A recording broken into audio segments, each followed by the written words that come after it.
வழக்கம் பார்த்துருக்கோம். ஆனால் இந்த தடவை எழுச்சி தமிழர் அவர்கள் மகளிர் கிட்ட ஒரு பெரிய ஒரு திட்டத்தை கொடுத்திருக்கிறாரு. இந்த மதுவை ஒழிக்கிறதுக்கு உங்களால் மட்டும்தான் முடியும். நீங்க ஒவ்வொருவரும் அந்த முடிவை ரொம்ப தைரியமா அதை எடுத்து அவரவர் வீட்டில் இருக்கக்கூடிய பிரச்சனைகளை உங்க கணவன்மாரோ இல்லை உங்க சகோதரர்களுக்கோ மது போதையில்லாத இந்தியாவை உருவாக்க வேண்டும் என்று ஒரு தொலைநோக்கு பாடத்தில் உருவாக்கி இன்னைக்கு 5 லட்சம் பெண்களை கூட்டியே ஆக வேண்டும் என்று ஒற்ற நோக்கில் எங்களால் விரட்டி அடித்து கிராம இப்ப கூட 2-3 கிராமத்துக்கு நானும் மாவட்டம் கிராமத்தில் கூட பெண்களை பார்க்க வரோம். அக்கா நீங்க வாங்க, நாங்கள் பசியா இருக்கிறோம். இப்போ ஒரு கோயில்பட்டு மாவட்டத்தில் போகிறதுனால ஒரு 100 பெண்கள் தயாரி வாகனம் மட்டும் எப்படின்னா ரெடி பண்ணணும். என்ன காரணம், நீங்களும் இங்க இருக்கிறவங்களுக்கு அன்னைக்கு அக்டோபர் 2ஆம் தேதி அந்த மாநாட்டுக்கு ஒரே உடைய உடைய ப்ளூ சோப்பு சேலை அணிந்து கொண்டு இங்கிருந்து இங்கே வாகனத்தில் வரும் வந்து அந்த மாநாட்டை சிறப்பு செய்யணும்.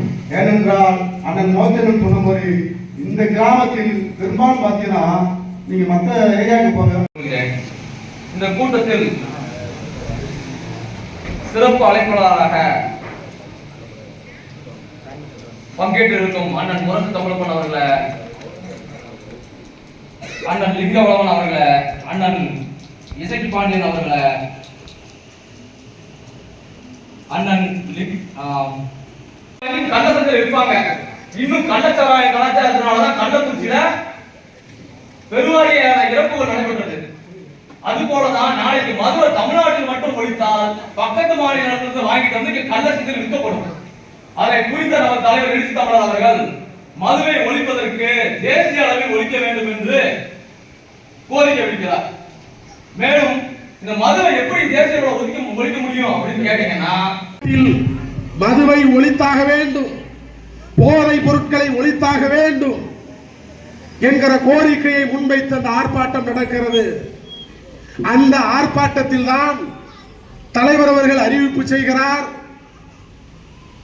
மது போதையை ஒழிப்பதற்கு பெண்களை முன்னிறுத்தி ஒரு மாபெரும் மாநாட்டை தந்தை பெரியாரின் பிறந்த நாளில், அதாவது இன்றைய தினம் கள்ளக்குறிச்சியில் நடத்துவது என்று தலைவர் அவர்கள் அறிவிப்பு செய்கிறார், திட்டமிடுகிறார். ஆனால் அதற்கான ஆயத்த பணிகளை மேற்கொள்வதற்கு, ஏற்பாட்டு பணிகளை மேற்கொள்வதற்கு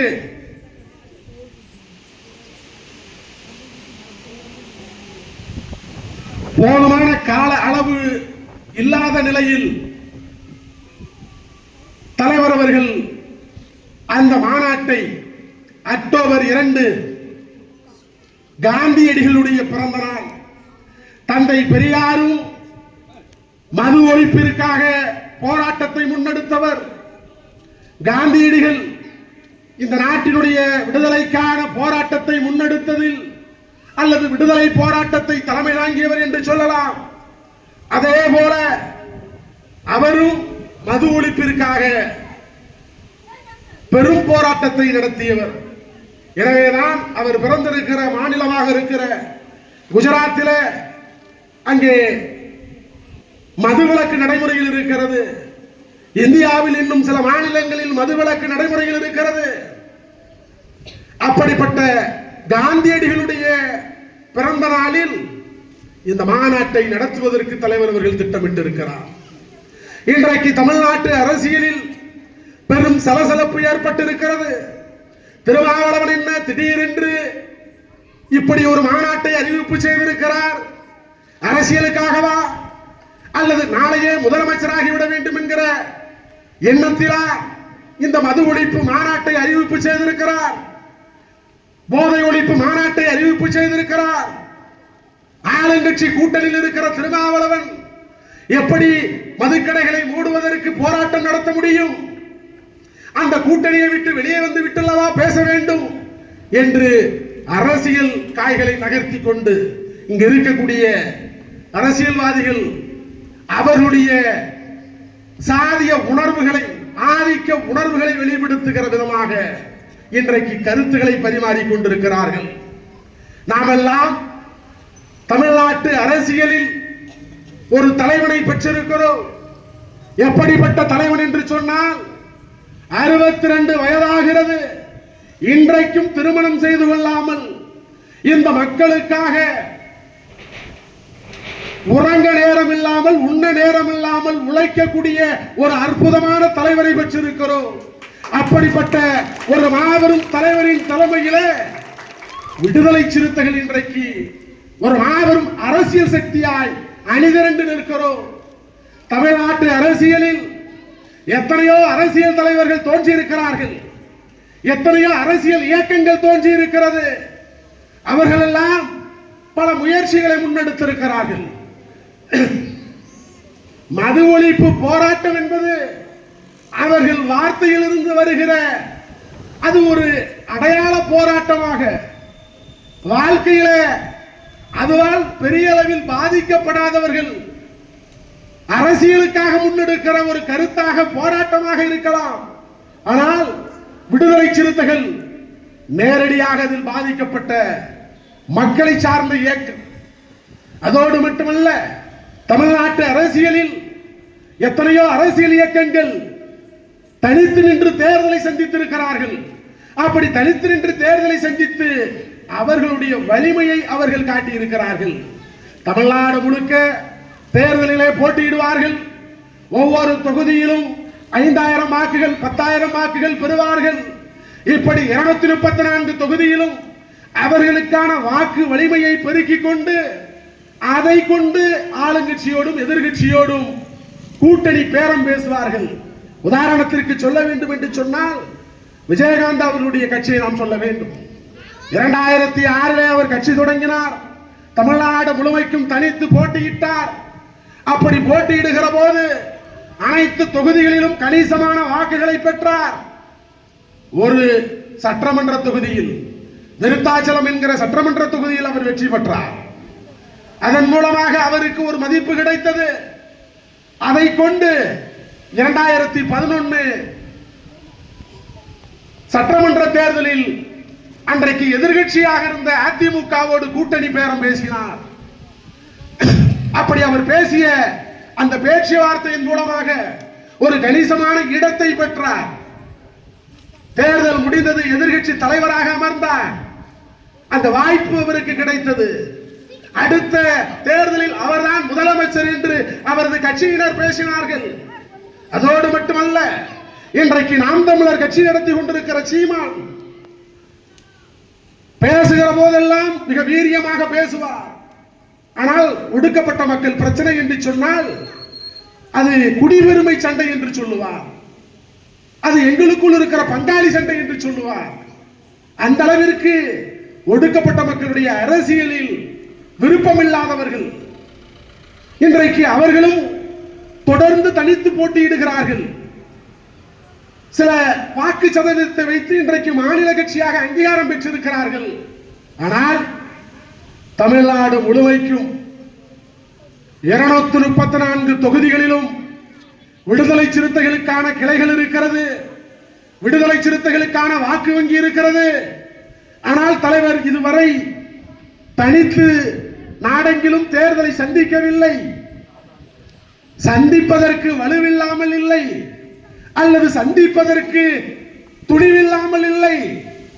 விடுதலை சிறுத்தைகளுடைய அரசியல் என்பது இந்த மக்களை அரசியல் அமைப்பாக அணிதிரட்ட வேண்டும். எல்லா அரசியல் இயக்கங்களுக்கும் தேர்தலில் பங்கு பெறுகிற போது அவர்களுக்கு பொருளாதாரம் மட்டும்தான் நெருக்கடியாக இருக்கும்.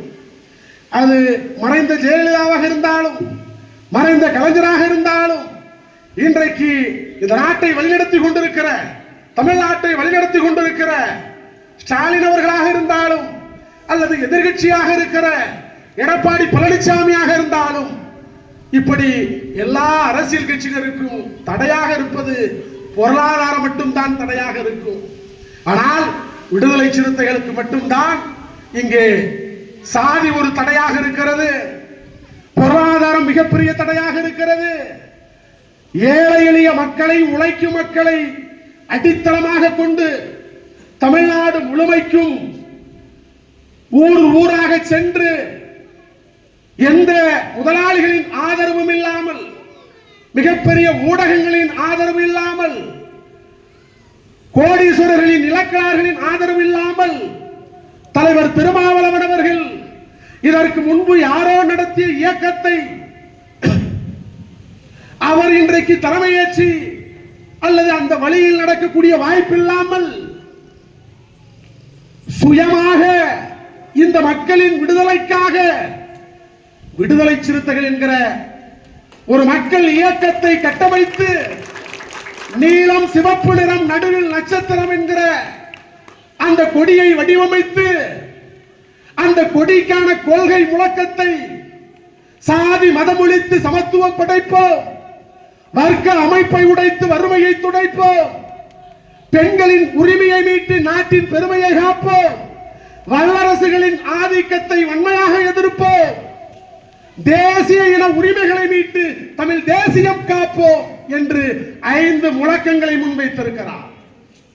விடுதலை சிறுத்தைகளின் அடிப்படை கொள்கை சாதி ஒழிப்பே மக்கள் விடுதலை. தமிழ்நாட்டில் இதை சொல்ற துணிச்சல் எந்த தலைவனுக்கும் கிடையாது. சாதி ஒழித்தாக வேண்டும் என்று அரசியல் பேசுகிற துணிச்சல் எந்த தலைவனுக்கும் கிடையாது.